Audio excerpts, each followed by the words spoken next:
Welcome to the People of Dubai podcast. And on this episode, we have Joe Woodhouse, the financial advisor. Excited to hear this one. I think I need all the help here, to be honest. And I'm sure most of our listeners do too. Yep. So welcome. Thank you. So you're in Dubai this week? Yeah, we flew in Tuesday evening and we're here until Sunday. Nice. So you used to live in Abu Dhabi? Yeah, so we spent 10 years in Abu Dhabi from 2010 to 2020. Back in the days before F1 and before anyone knew where or what Abu Dhabi was. And you know what, we had 10 amazing years here. And the only reason we moved back was family, really. So at the time, I'd got 1 year, well, I've got twin boys, so I've got 3 kids under the age of 5. That's why I've got no hair. I had a straight hairline 5 years. No, I didn't really. But congrats. Yeah, thank you very much, thank you. So it's a noisy house. But so I've got twin boys, Henry and Jasper, they're 4.5 now. And my daughter, Aubrey, she's 18 months. At the time, the boys were 1, and I was spending 3-4 days a week flying around the region, seeing clients, Saudi, all over the place. And we got to that. My wife had sort of had enough before, she's a bit of a home bird.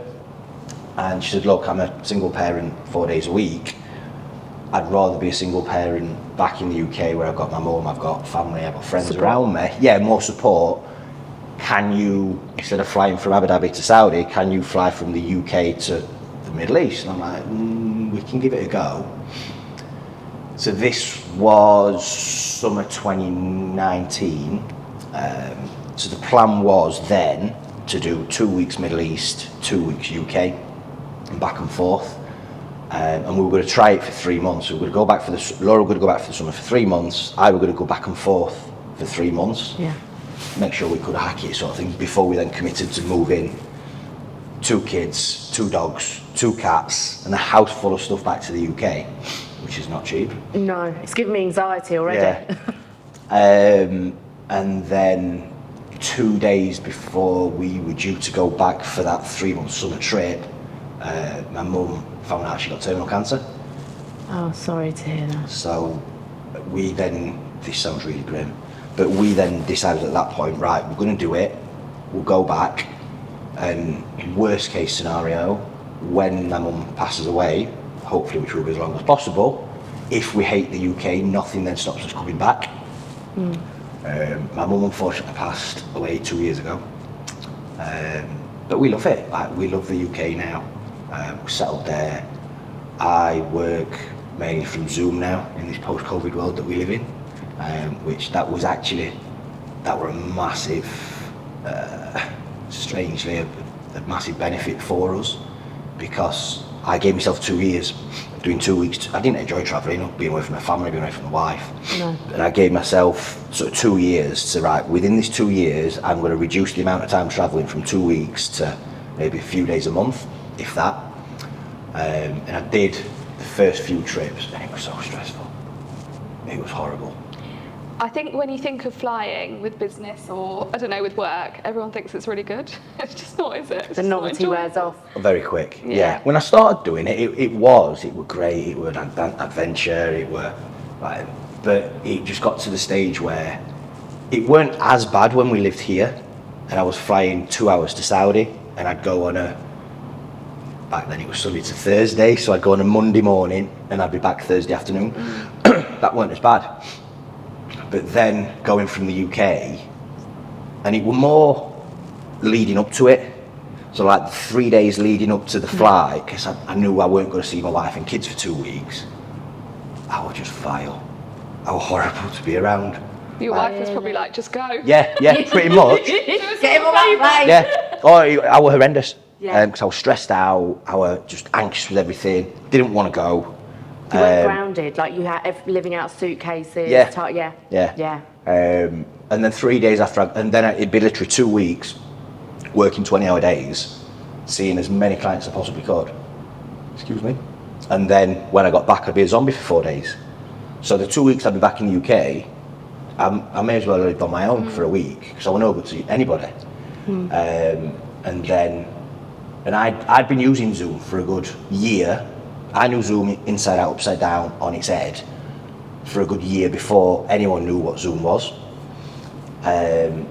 But trying to get my clients to use Zoom, that was the difficult part, because these people had been used to seeing the whites of my eyes and me buying them a coffee for the last 5 years. Yeah. And then going from that to, let's have a Zoom call, and all I'd get was, when are you out here next? And I'd be like, oh, 3 weeks? Don't worry, Joe, I'll wait. I'd be like, it doesn't really help me, and I've got targets, I've got bills, and it just meant that this 2-week trip in UAE and Saudi it was just crazy. I didn't sleep for 2 weeks, basically. And then, It wasn't balanced. not at all. It's actually quite nice, as more would say, but something quite positive came out of COVID. From a massively. business standpoint, Yeah. because it changed people's mindset. You know, people don't work from offices anymore. Yeah. Yeah. Yeah. And how are you finding it being back in the UK? Obviously, it's so different, isn't it, than living in the Middle East? Oh, very different. We love it as a whole. Yeah. This place makes you lazy, man. Convenience. Yeah, it's very convenient. But yeah, you realise what gets done for you here, which I didn't realise until we left here. Little things like, you've got to go to the shop if you want to get a pint of milk. Yeah. No one this delivers is it normal. for you. Yeah. I know, but you become indoctrinated to it, don't you? You do. And yeah, little things like that. And the weather, the people, things like that. I suppose being in Dubai, Abu Dhabi, and then moving home, you miss that. Yeah, so I always say to people, the best place in the world from October until April is the Middle East. Like, the climate's amazing. And I said exactly the same when we got here Tuesday. We landed Tuesday evening, we walked down to JBR, and I was just like, just that heat on your skin, and then You fall in love with it all over Yeah, again, don't you? It makes it all worth it. Walking about yesterday in the sun, and I'm like, oh, I miss this. It makes you feel healthier, I find. When I go home, I don't know whether it's because I'm not in a routine, but I just feel like the grey skies. I don't really go on my walks. I don't really do early morning gym sessions. I find it so hard because the sun's not shining. Yeah. I've got 2 dogs, so there you go. the walking That isn't a drags you out. choice for me, to be fair. Rain, Your sleet, morning snow. routine. Yeah, part of it. But yeah, and then, like I said, then COVID, and then boom, overnight, everyone had to use Zoom. And it completely transformed my business. That's good. Do you think it's changed, like with COVID and the way people see money? Do you reckon it put a bit of fear into people to like save and invest in the way people work and invest now? Like, has it changed? Or is that quite a broad question? No, I think it has. Well, I say it did, Yeah. but as humans, we have very short memories, don't we?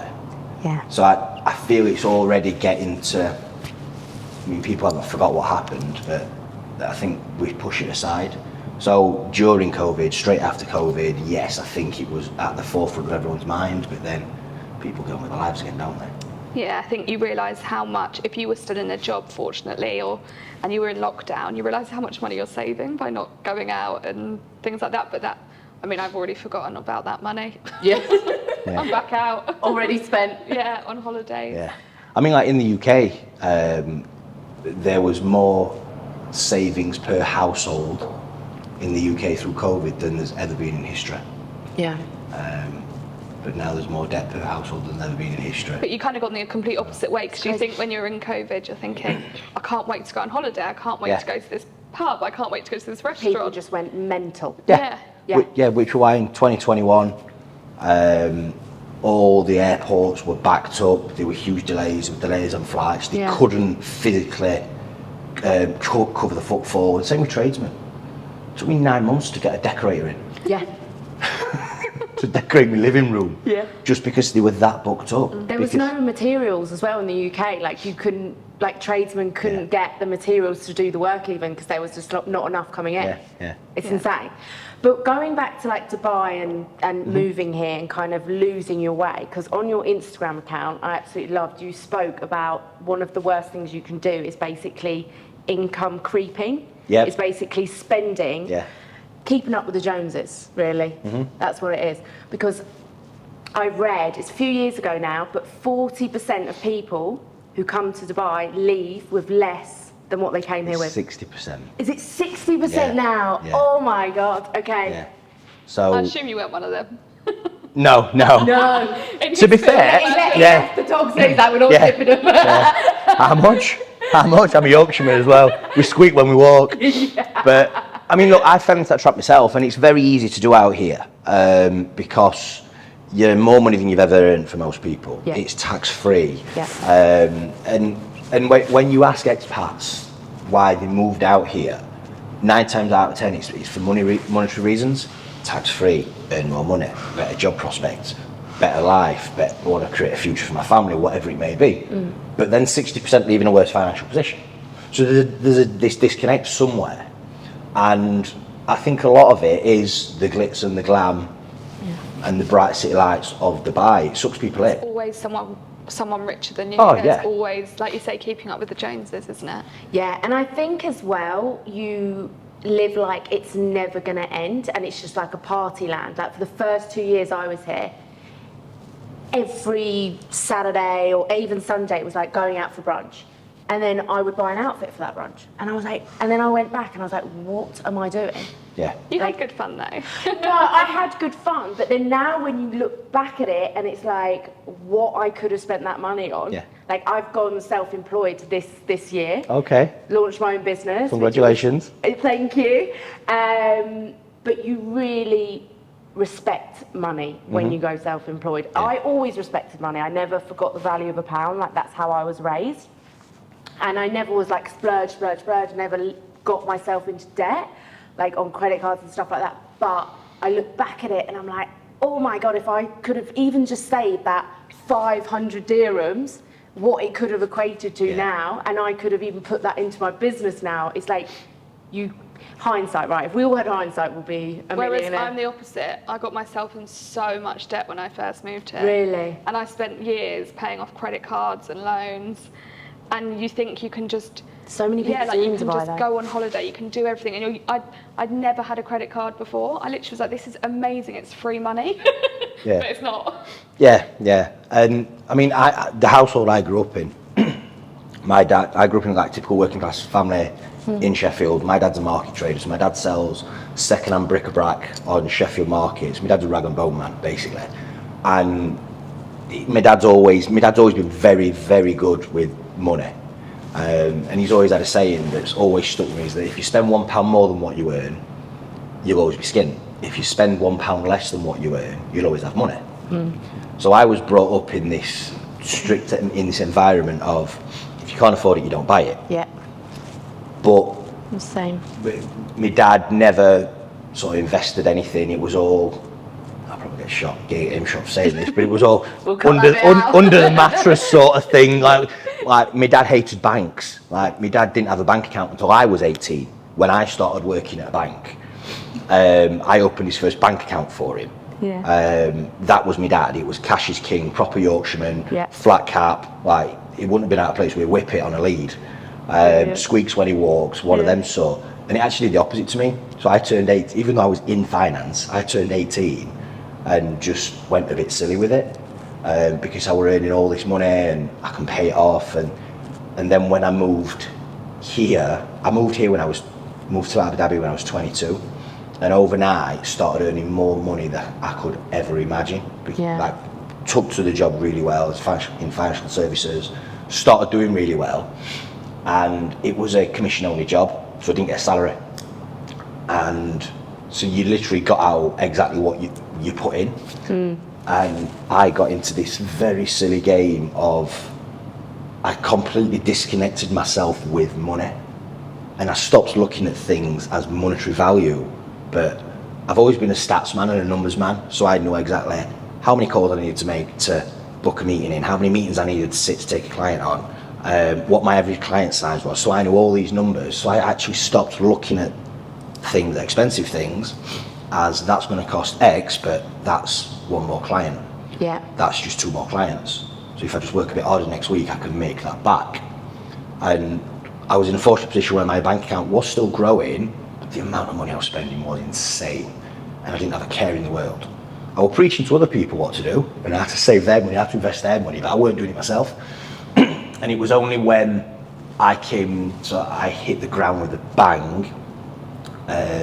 So my wife and I got married. We came out here together, we got married. We then found out we couldn't have children. So we went through IVF, which was horrendous. And it took 5 rounds of IVF before the boys were born. And it was sort of at this time when I'd changed companies, the market was down, this new company I didn't get paid for 6 months, and we're literally shelling out money like water on these rounds of IVF, like 10, 15,000 pounds. One of them were 20,000 pounds for one of the rounds of IVF. We were sold, we needed all these extra tests doing. And I very quickly ran out of money then. And at the time I was in this victim mentality of why me, this company's horrendous, the market's down, no one's buying, why have I not been paid, why can't we have kids? And it was only when I actually sat back and took stock and stopped playing that victim card that I was like, hang on, Joe. And I worked out how much I'd earned since I moved to Abu Dhabi, which I'll not tell you the number. That's so sickening, isn't it? Yeah. I worked out how much I'd earned and then how much I'd got, and then, right, so that's how much you've actually spent. And it was only when I did that and I looked at the house I was sat in, massive 4-bedroom house in Abu Dhabi, which we didn't need because there were just 2 of us and 2 cats and 2 dogs. We got a pool on outside, we got 2 flash cars, which we didn't really need because I was in Saudi Arabia 4 days a week. And we went on all these expensive holidays and we were out every weekend, and it was when I took stock of that and I was like, actually, you've been a pillock with your money. And it was only then that I really put systems in place, and I suppose it was getting to that low point that really I had that light bulb moment, and it made me wake up and start taking my own advice, I suppose. That's really interesting when you say about monetary value. I can really relate to something. I just don't think that that's actually a cost. Do you know what I mean? Yeah. And I'm sure so many people think like that. So if you were to give, I suppose, like a piece of advice to expats or anyone living in Dubai, I don't know, how did you obviously had this light bulb moment, but how do you get there? Like I don't know, give some advice. I mean, hopefully people won't have to go through sort of what I went through in order to do that. But pay yourself first. So, I always say to people, have you ever missed a mortgage payment? No. Have you ever missed a bill? No. Treat your savings the exact same way. Right. Pay yourself first. So the day after, so you set a separate bank account up, and the day after payday, you have a standing order, a direct debit. Leave your bank account and go into that. Yeah. And make it non-negotiable. Call it a bill, call it a tax, call it whatever you want in your own head, but make that non-negotiable. So the day after payday, that's gone, that's saved, and then you spend what's left. And do a budget. So do a budget and work out what your need, not your wants, but what your needs are, what your necessities are. And then give yourself an allowance for what your wants are. So for your brunches, for your nights out, for your treats, clothes that you don't really need, which I'm as guilty as that with anybody, but and sort of stick to a budget with that. And all a budget is, some people get really flustered when I mention the word budget. It's just telling your money, so doing a budget is telling your money where to go instead of your money guiding you, which is what happens if you don't actually have a budget in place.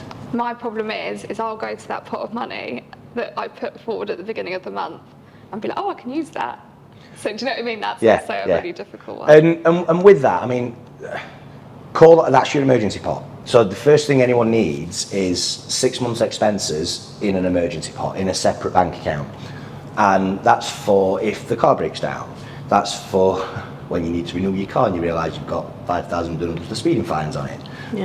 That's for family emergencies back home. A rainy day fund, I call it. Yeah, exactly. We've all got them. Exactly the same thing. And I always say to people have 6 months Those expenses. days, yeah. So if you're earning 40,000 dirham a month and you're spending 20,000 dirham a month, you therefore need 120,000 dirham sat in a separate bank account, and that's your emergency pot. Yeah. And if you don't have that and something happens, then means you need to bounce on credit cards, which then takes you 10 steps back.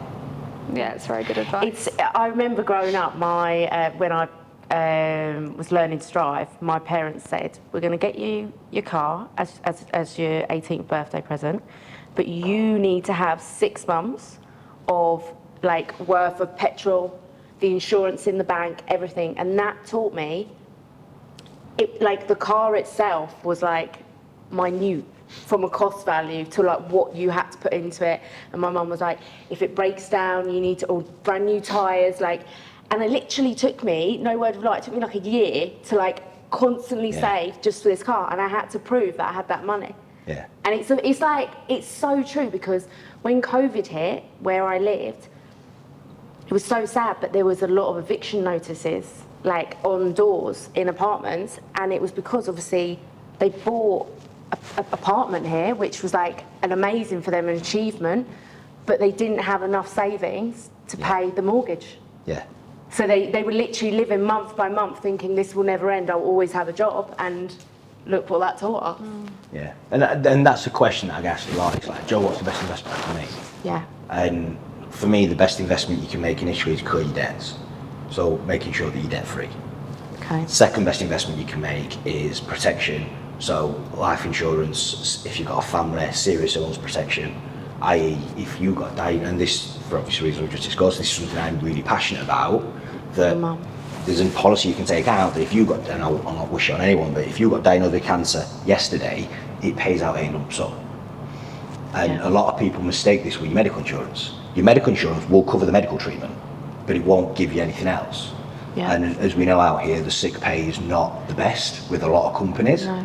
So it's all good and well that you're employed by company X, and if you're having 12 months of chemotherapy, yes, your company will cover that, providing you remain employed.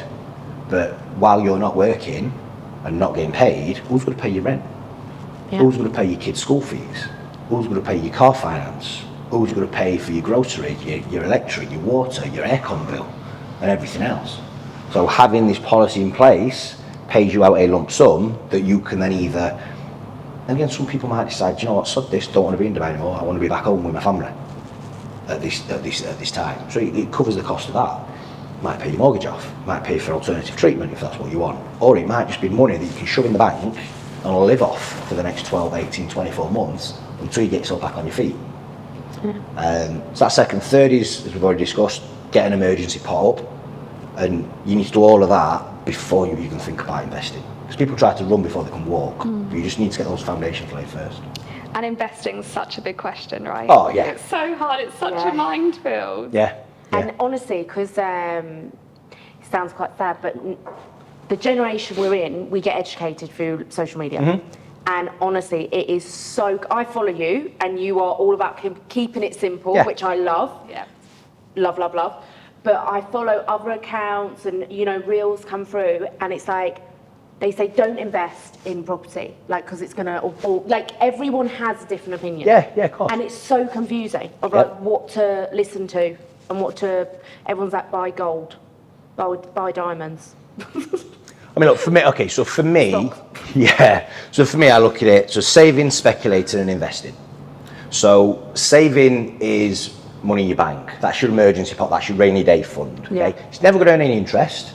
Yes, if you take inflation into account, it's going to lose money, but it's there. It's there for your rainy day, it's there if anything happens, you need it. Like, it's not for discussion, you need that money there as an emergency pot. So that's saving.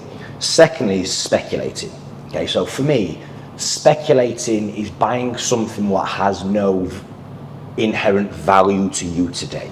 So what I mean by that is, you buy gold. If you buy a gold bar from me, you can hold that gold bar for 1,000 years. It'll never earn you a penny.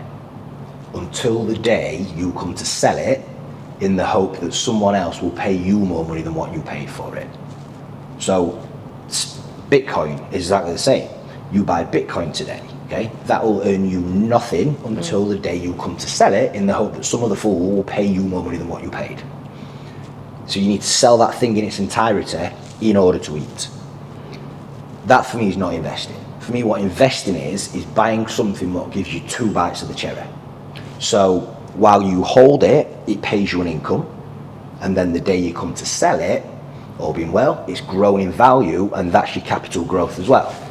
So, and there's only really sort of 3 ways you can do that. One is property. So you buy a property today, you rent it out, that's your income coming in every month. Yeah. You can then choose to reinvest that if you wish, but it's paying you an income. So it's valuable to hold that asset. Then the day you come to sell it, all being well, property market's increased, that's your capital growth. Second is sort of fixed income, which is buying something what then just like a fixed deposit, what pays you a regular income from it. And thirdly is investing in the stock market. So you invest in the stock market, and I'll explain what it is in a minute, but you invest in the stock market, and then while you invest in the stock market, the companies then pay you what's called a dividend, which is basically a share of their profits. That's your income. Then again, the day you come to sell it, stock market's grown in value, that's your capital growth. So for me, look at investing as, does it pay me an income while I hold it? And does it also have the opportunity to grow in value? So it gives you two opportunities to make money on it. Interesting. I feel like I needed a notebook then. And again, that's the thing with the stock market, and people get really sort of flustered with it. What is it? All the stock market is, it's just a collection of the greatest companies around the world. It's a marketplace. It's like going down to a souk.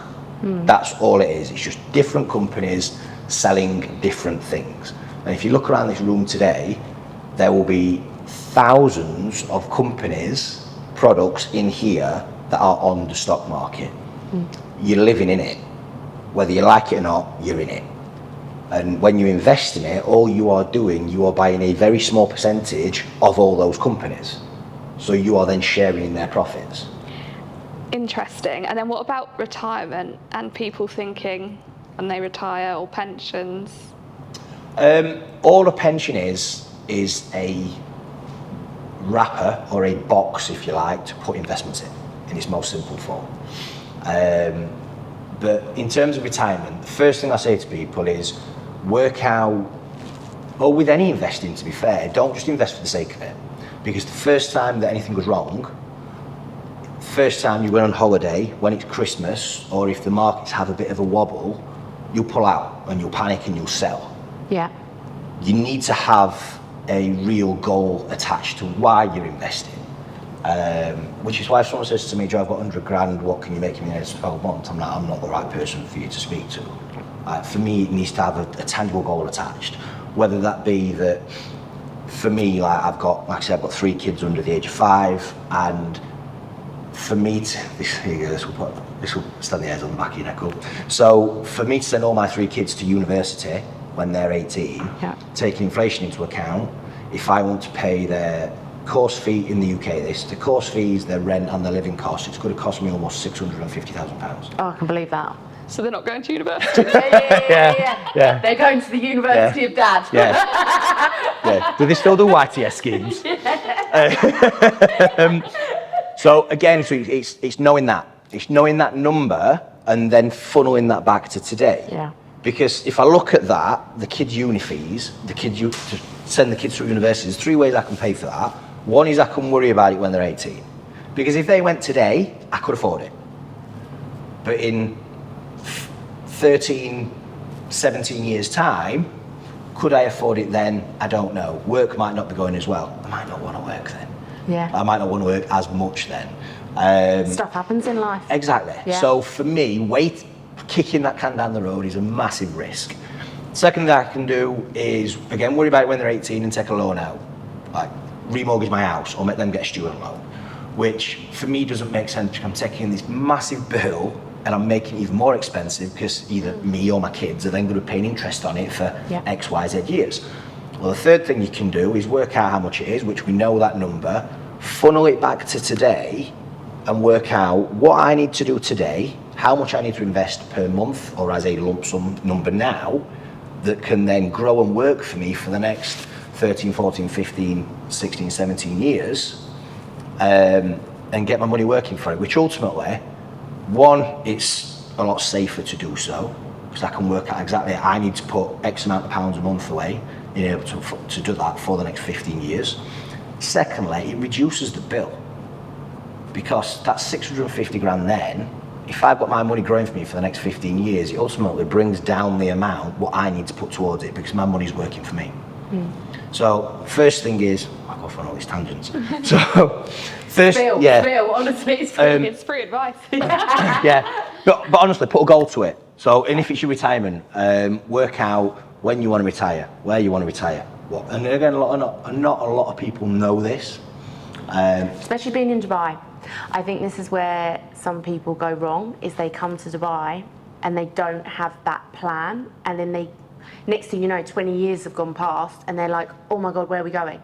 Where are we going to next? And they haven't got a pension or any savings, and they have to maybe go back to the UK because obviously their healthcare's like a part of the country, so to speak. I know you pay for it in taxes and things like that, but you limit your options, I think, if you don't have a plan.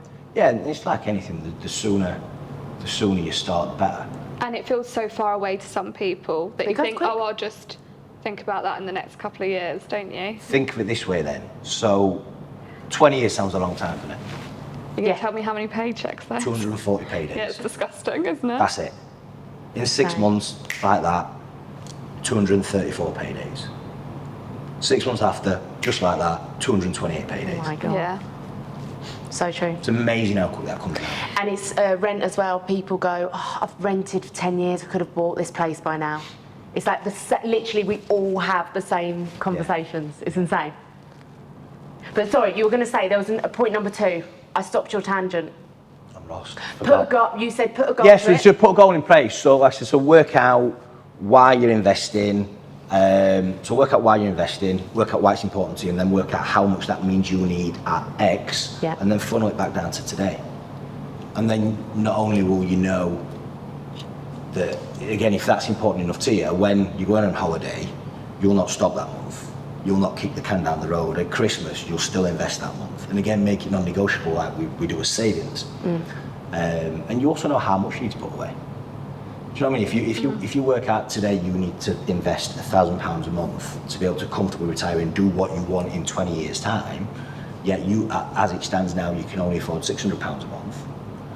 You then got to be very conscious of what you're spending money on, and then in 6 months you review it again. Can I increase that to £650, £700 a month, £3,000, £4,000 a month, whatever it is, the equivalent of, and it gives you a goal to work towards as well. Instead of just investing mindlessly and thinking, oh, this is not really, in 6 months, not really working, I'm not really doubling money yet, so I'll pull out. I have to ask, from being in finance in the Middle East for some time, so obviously you were in sales, and you still are in sales, and you advise. Yeah. What was that like, and what was the experience of that? So I came from the UK. Because it's a different. Yeah, so I were in banking in the UK. Yeah. So I spent 7 years in banking in the UK, in the branches, where financial services is well respected. And then I moved out here in 2010, where it was like the Wild West. Yeah. And I remember my first day in the office, and there was me that'd been working in the bank. There was from the company I used to work for, there was me working in the bank. There was a guy next to me that last week before was selling mobile phones. There was a guy 2 down that week before was selling windows. There was another guy that was selling cars. And I was just like, and we were all going through this same training course on basically how to advise people on their life savings. And I was just like, what is this? It was just surreal. Yeah. And obviously there's a big cold call culture out here as well within financial services, which is also what gives it a bad name. Yeah. I hate it, and that's why I hate it. Yeah, I can imagine. I can imagine. It actually puts people off. Oh yeah, definitely. To financial advisors in Dubai. Yeah. Yeah. Because there's a lot of companies that you don't know or trust and things like that. So, where would we I don't know, how do we get over that here? I mean, look. And this is why I create the content that I do, because my industry is full of jargon and noise and BS. And also, it doesn't make sense to some people that doesn't understand finance. Exactly, yeah. Exactly. And look, the industry's built that way. So, and I get a lot of stick when I say this from other people in my peers in my industry, that the industry is built this way to ultimately confuse and keep the consumer, i.e. you guys, at arm's reach. And to make people like me sound more intelligent and much more important than we actually are. When in reality, if you follow a few simple steps, for most people, you can get where you need to be. Yeah. Before you have to employ someone like me to help you get you to that next level. And that's the message I try and put across within my videos. And it all really started when I've always prided myself on keeping things super simple. And I've always said, if you can't explain something to an 8-year-old, you don't really understand it yourself. And that's something that I've always tried sticking to with everything. So I'm like a caveman, I'm a Yorkshireman, I'm a simple creature. And I know what I'm like. If I don't understand something, I'll bury my head in the sand and I'll do nothing about it. Most people will. Yeah, exactly. And that's the message that I try and get across to my clients. And so the feedback I get is that I'm very good at taking this jargon-filled nonsense and just breaking it down into plain English. I actually think as well that's why a lot of people don't invest or they don't know where to begin with their money, because it's the scare, isn't it, as well? Yeah. Like, I don't understand it. Why am I going to do this with my money and things? So with your, I know we've spoken about it a couple of times, but with your social media, we'll ask you at the end and stuff where we follow you, but so our listeners know where to reach out. But you just do short, simple videos explaining basically what we've spoken about and more today, haven't you? Yeah, definitely. There's no sales, there's no jargon, there's no... They're hilarious, by the way. Yeah, there's a few skits in there as well. And the reason I do that, and look, I'm a massive believer of if you're smiling and if you're happy and if you're laughing and you're enjoying what you are watching, you retain more information. You do. So I try and keep them as, well, I suppose, as light-hearted, talking about death as light-hearted as you can get, but I try and keep them as light-hearted as possible to just keep people engaged. If it's something boring, you're not going to watch it. You just switch off. That's true. Exactly. What's the kind of the most popular question that you get in your Instagram or your DMs from people? What's the best investment I can make this year? Really? Yeah. People want a quick fix, don't they? Oh yeah, no, yeah, exactly. And you broke down in one of your videos, it was like if you invest £600 for 40 years, then I think, and it was like to make $1 million by the time you're 60. Yeah. That was it. Don't And ask me to quote them figures. No, it's not about. But it was so simple to break it down, and it also is a reality check. I don't know. Some people might think there's a quick fix, but I believe that. And this is why crypto's become so popular and NFTs. Yeah, I played like in crypto. I literally put 2,000 dirhams in because I had no idea what I was doing. And like what you said, I didn't do enough research, but I was like, do you know what? Everyone's talking about it. Let me get on the hype. Everyone was like, it's crashed, buy now. And I was like, oh, just put 2,000 dirhams, have a little play. Like, kind of like gambling, isn't it? Yeah. Put 2,000 dirhams in. I looked the other day and it was like, literally, I lost like 600 to 600 dirhams. Yeah.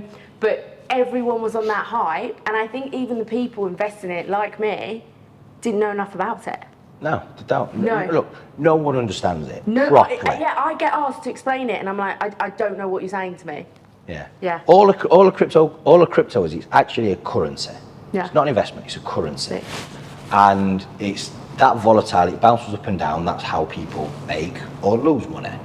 But the problem you've got is when you've got sort of butchers and bakers and candlestick makers telling you what to do with your life savings, usually that's the time to run the opposite way. Yeah. Because they get on this hype, and cryptocurrency and NFTs, not as trendy as it was 6 months ago, now everything's crashed, but it's become it's the best marketing job in the world that they've done. Yeah. It's insane because it's become trendy. And like NFTs as well. I mean, I've actually done a couple of Mick taking videos on these, but like NFTs, it's with a lot of people, the best thing about buying an NFT is to be able to tell other people you've got an NFT. Yeah. And it's like, you wouldn't go to Morrison's, buy a loaf of bread and put a photo of that loaf of bread on your Instagram profile photo, would you? No. But people do it with... Those dinner parties, I bought an NFT. yeah. But people do that with these NFTs they buy. They buy an NFT and then feel the need to plaster it all over the social media to tell the world I've got an NFT. Yeah. Like, who are you trying to impress? It is, and I think it's media that done that. Yeah. I really do. Yeah, if there was NFT, well, there wouldn't be like 10 years ago, because obviously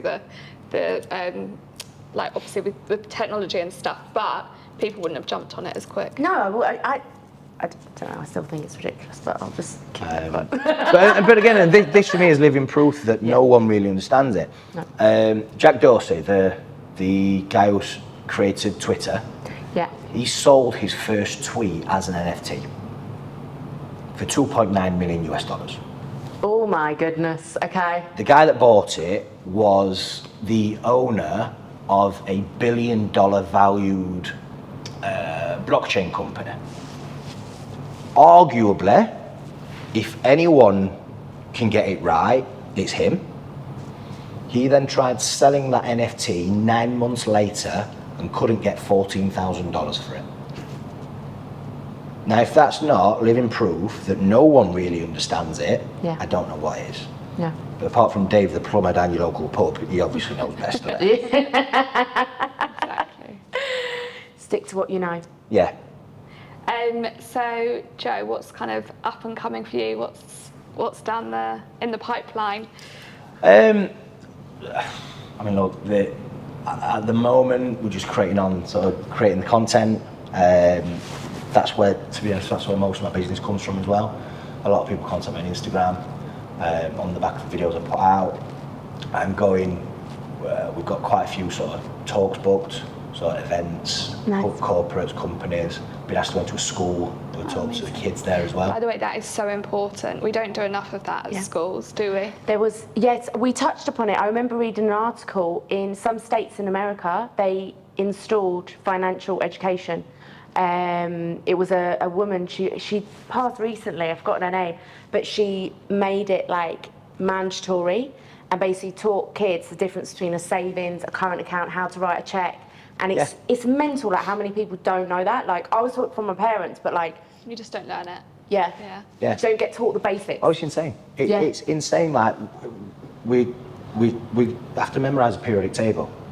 Yet we don't know what tax is. We don't know what a mortgage is. We don't know how bad getting a credit card is when you turn 18. We're not taught these things in school. We're not taught how to save, how to budget, how to manage your finances. No matter what industry you go into, whether it is a job where you have to memorise a periodic table, which I highly doubt for most people it will be, but you still need to manage money. Yeah. And for me, I mean, what's more important than things like that, it's money management, it's sales, learning how to sell yourself, because we're selling all the time. Like, I'm selling my kids to go to bed. My kids are selling me to buy them some sweets. Like, I'm selling my wife to go out for dinner. I sold my wife to be able to come here for 5 days on a business trip. But again, that for me is really important as well. So I do think there's a lot of things that we miss out in the schools, and I'll go down a rabbit hole with this, but I think the schools, where I think they're failing is, I think they just teach kids to memorise things instead of actually learning a lot of stuff. Yeah. I was actually speaking to Kelly Marie Hodgkin regarding this yesterday, because she's been in one of the schools out here speaking about entrepreneurialism. Yeah. Being entrepreneurial. I can't just put that word up, I know, entrepreneurialism. It's all right. You know what you meant. Yeah, She's and amazing. she went to one of the schools recently here. Yeah. I asked her to go into the school and speak to the kids who were about to leave.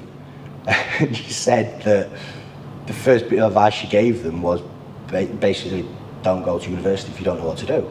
And she said she got all the kids to come up with business ideas, like a bit of a workshop. And she said some of the creativity that the kids had was insane. Yeah. She said one of the girls came up with this idea of a pre-party bus. So basically, as you're getting ready to go out, this bus turns up at your house. You get in this bus and you get your hair done. You get, obviously not me, but you get your hair done, you get your makeup done. Yeah. You have drinks before you go out, and you get ready in this bus with you and your friends before you then go out to whether it be a wedding, an event, or your night out, whatever it is. Genius. Yeah. I would genius. buy at the bus. Yeah. Yeah.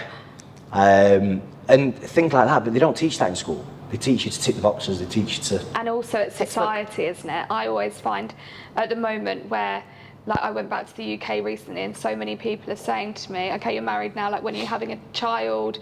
Where are you buying a house? And you think you don't need to do all of this tick box stuff that everyone just expects you to do. And also, I went to university, but my friends who I went to university with, none of them, I think it's only really me, none of them done what they studied.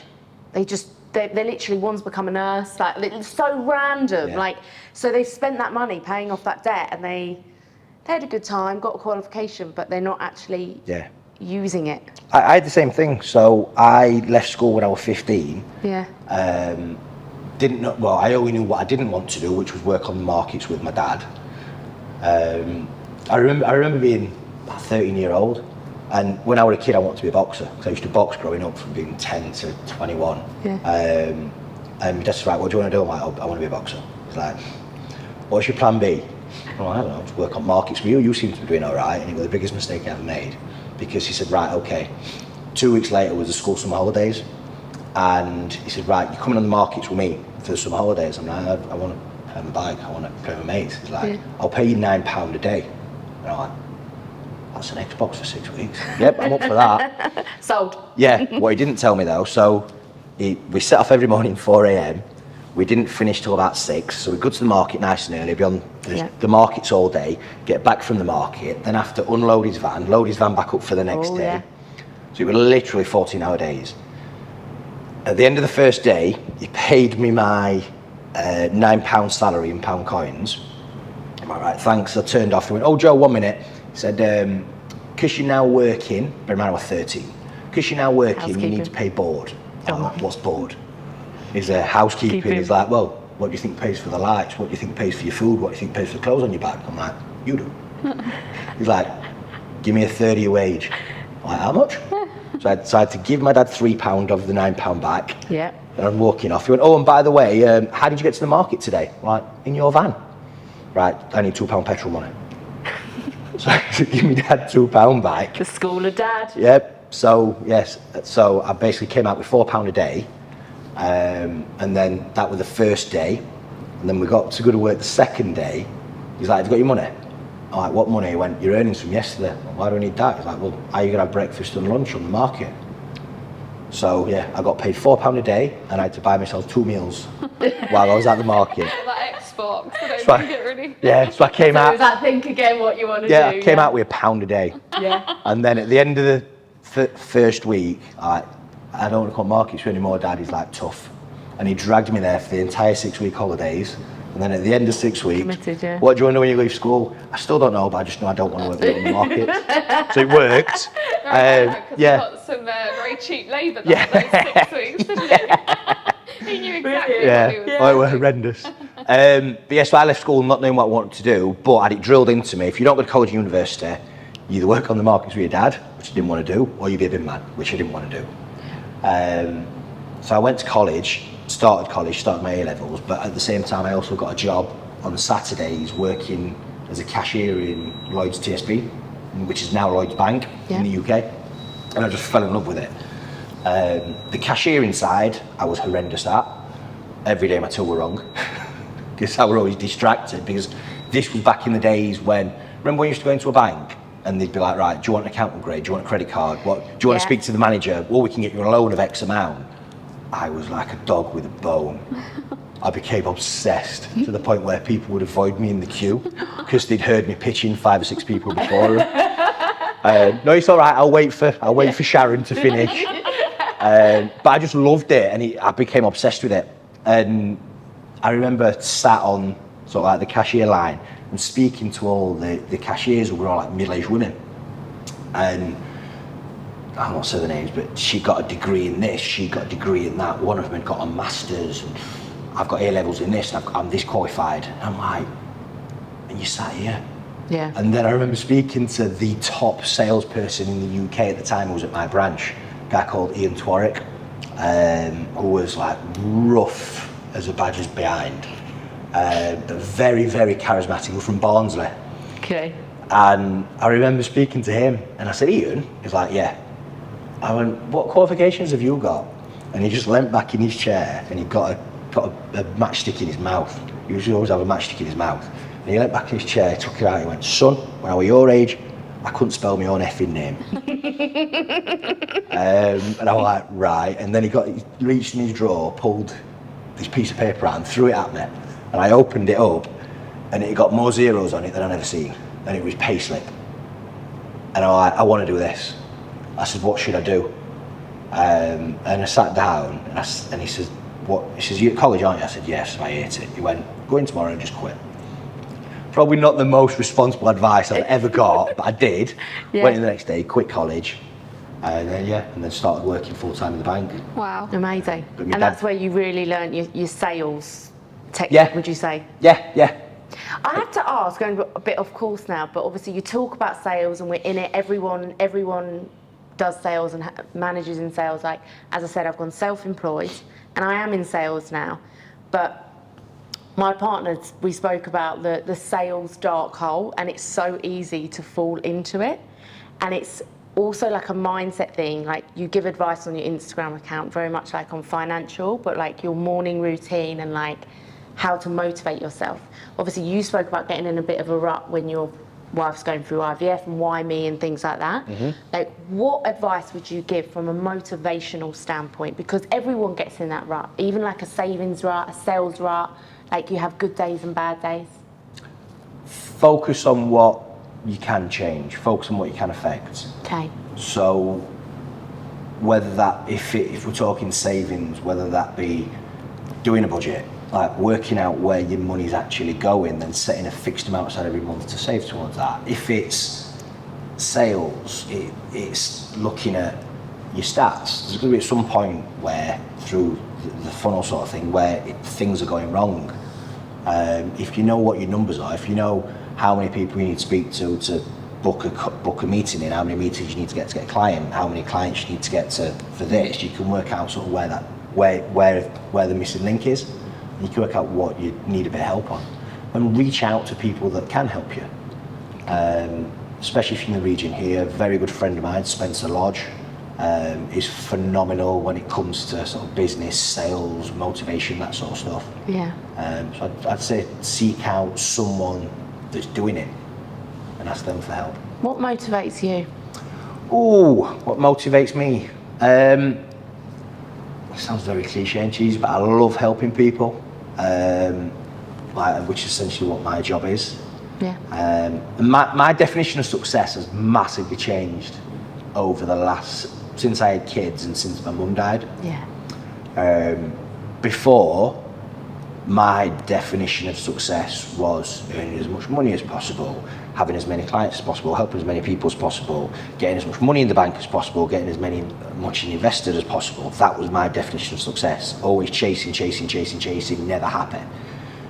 And then when my mum died, and I went in a real black hole with that. Like, really struggled for a few months with it. I went to quite a dark place, and it sort of made me just review everything. And you can have all the money in the world, but if a doctor taps you on your shoulder and says you're going to die in here, what good is it? I mean, health is wealth, isn't it? Yeah, exactly. Yeah. So it helped me get my health in order. I mean, I'm now like very regimented with my training, fitness, nutrition regime. But also family as well. So like, my definition of success now is being able to close my laptop at 5 o'clock. It's being able to switch my phone off a day a week. It's being able to pick the kids up from school, drop the kids off at school. Little things like bath and bed routine with the kids, like being there every night when they go to bed. It's being able to go on holiday for a week with my family and switch my phone off completely, which I recommend to anybody, by the way. And it's just being fully present in that moment. Making those memories. Yeah. Because you can never get them back. No. Exactly. And one question we ask all of our guests is, what is your advice to your younger self? Practice what you preach. Yeah, it took me a few years to realise that. Well, thank you so much for being Thank on you. our show. And where can our listeners find your Instagram? Joe_Family Wealth 101. Excellent. Amazing. Thank you. Thank you Thank so you. much. We learnt a lot. Excellent. And to our listeners, you can follow us on the_PodXB on Instagram, TikTok, and search for us on the People of Dubai on YouTube. Thank you. And Thank stay you. tuned. Thank you. Bye.